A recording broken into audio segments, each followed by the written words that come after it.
The way to stop this is start to actually ask the question, why? Why are these riots happening? We should obviously condemn them. We should condemn people attacking police officers, setting things on fire. But we need to ask the question is, what has happened to this country that a large group of people feel silenced? They cannot speak. They cannot speak about the problems of mass immigration. And when you do, you're labelled, even people on the right or left, you know, you're common sense people who want to have these discussions, you're labelled as a far-right person.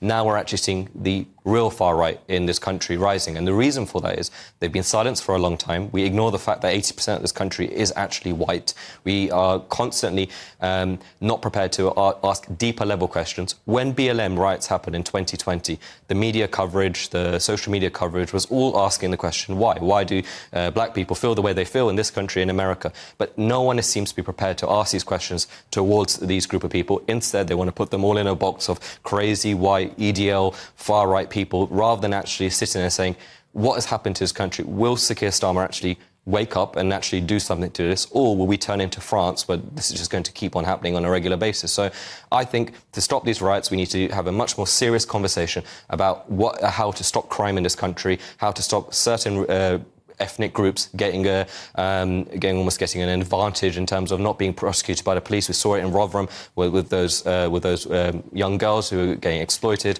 We need to have some serious questions about this. Until then, I don't think the riots will stop anytime soon. I want to bring in Stephen Pound here, just off the back of what Sunil was saying there. And, you know, he's alluding there to this idea of two-tier policing.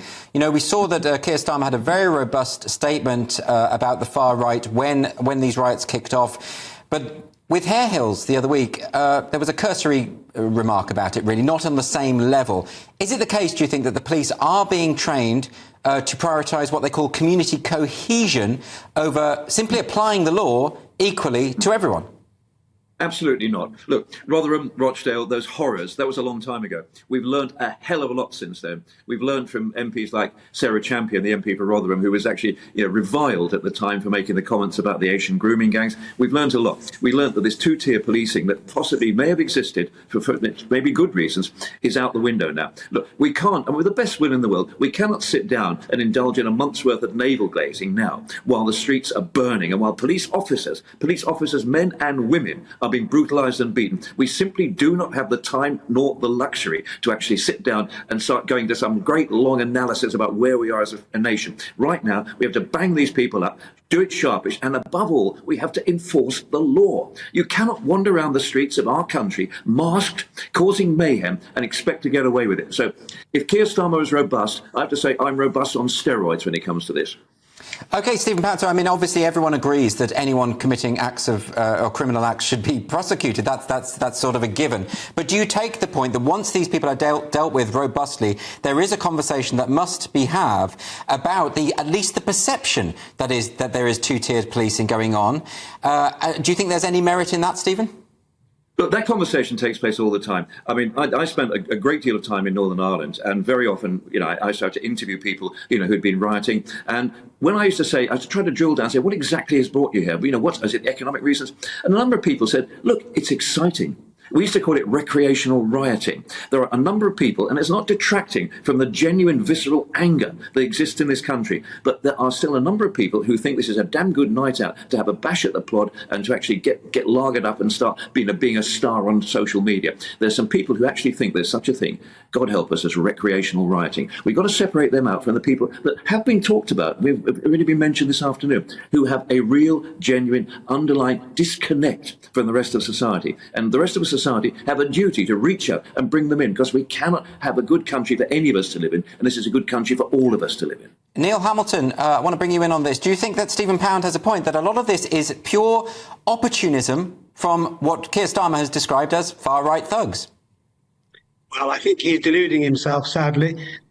This was entirely predictable and indeed predicted as far back as 1968, when Enoch Powell made his famous so-called Rivers of Blood speech. If you conduct a kind of laboratory experiment with the British people by imposing mass immigration upon them, for which nobody explicitly voted, this is ultimately going to happen at some stage. We have had a massive change in the structure of the population of the United Kingdom in the last 30 years.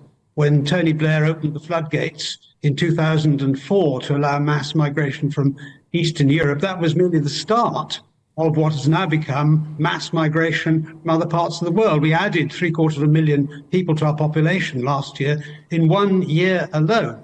So the social and racial and other ethnic composition of our population has completely changed in a very, very short time. That inevitably is going to destabilise the country. You can deal with the violent disorder with effective policing, of course, and no doubt that will be dealt with. But that isn't a stop in the process. And we've seen this, of course, throughout the whole of Western Europe.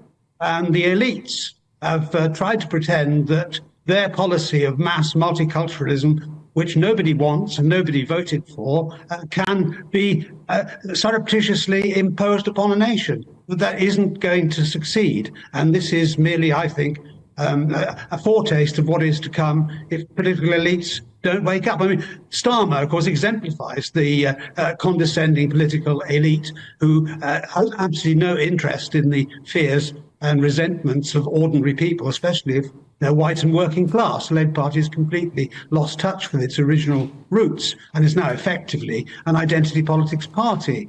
Although it's come back to bite him on the bum, hasn't it? Because in various parts of the country now, Labour MPs are being defeated by people who are even more extreme. But Neil, there are ways to protest peacefully against this kind of thing without trashing hotels and setting fire to police cars. I mean, surely these protesters are completely undermining some of the grievances that you've laid out there. If all they can do is riot.